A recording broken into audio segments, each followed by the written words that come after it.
আমি আশা করি খুব অল্প সময়ের মধ্যে আমরা ঢাকা 18 সনকে পরিষ্কার পরিচ্ছন্ন করে ফেলতে পারবো। জনগণ যেটা ফার্স্ট প্রায়োরিটি বেসিসে করতে বলবো আমরা সেটাই করবো।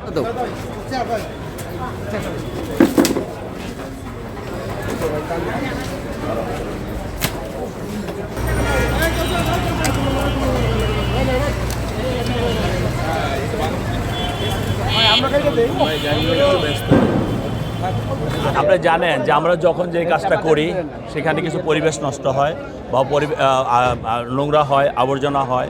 আপনারা দেখেছেন যখন আমাদের নেতা জনাব তারেক রহমান 25 ডিসেম্বর বাংলাদেশে এসেছে, 300 ফিট আমরা সমাবেশ করেছি এবং সমাবেশের পরদিন 25 তারিখ পর থেকে 26 তারিখ সকাল থেকে কিন্তু আমরা সেই জায়গাগুলো পরিষ্কার পরিচ্ছন্ন করেছি। যেখানে গাছ নষ্ট হয়েছিল সেখানে গাছ আমরা নতুন করে আমরা রোপণ করেছি। শুধু রোপণ করে শেষ করিনি, সেই জায়গাগুলো আমরা সেগুলো এখনও পরিচর্যা করছি।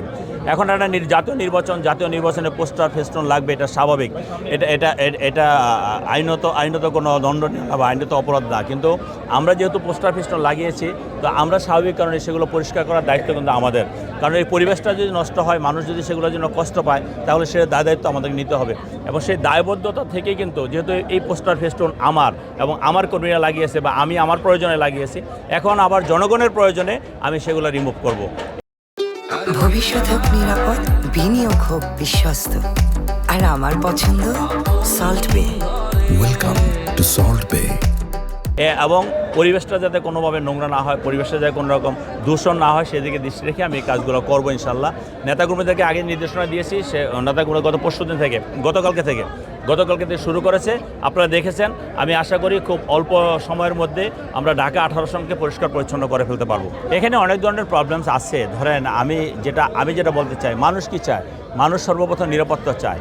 এই যে দীর্ঘদিন মানুষ বিভিন্নভাবে অনিরাপত্তায় ভুগছে, আমি সমাজটাকে ঐক্যবদ্ধ করতে চাই এবং সামাজিক নিরাপত্তাটাকে কনফার্ম করতে চাই।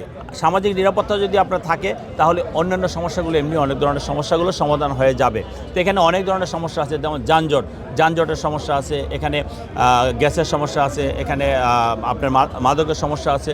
সমস্যার কিন্তু শেষ নাই। যখন যে সমস্যাটা সামনে আসবে, কোনটা প্রায়োরিটি বেসিসে করতে হবে সেটা আমরা দেখব এবং সেভাবে জনগণের সাথে কথা বলে। আমি বারবার একটি কথা বলছি, আমার একার পক্ষে কোন জায়গায় কী সমস্যা সেটা জানা খুব দুরূহ ব্যাপার। আমি জনগণকে সেখানে সম্পৃক্ত করব, আমাদের দলীয় নেতাকর্মীদেরকে সেখানে সম্পৃক্ত করব। জনগণ যেটা ফার্স্ট প্রায়োরিটি বেসিসে করতে বলবো আমরা সেটাই করব।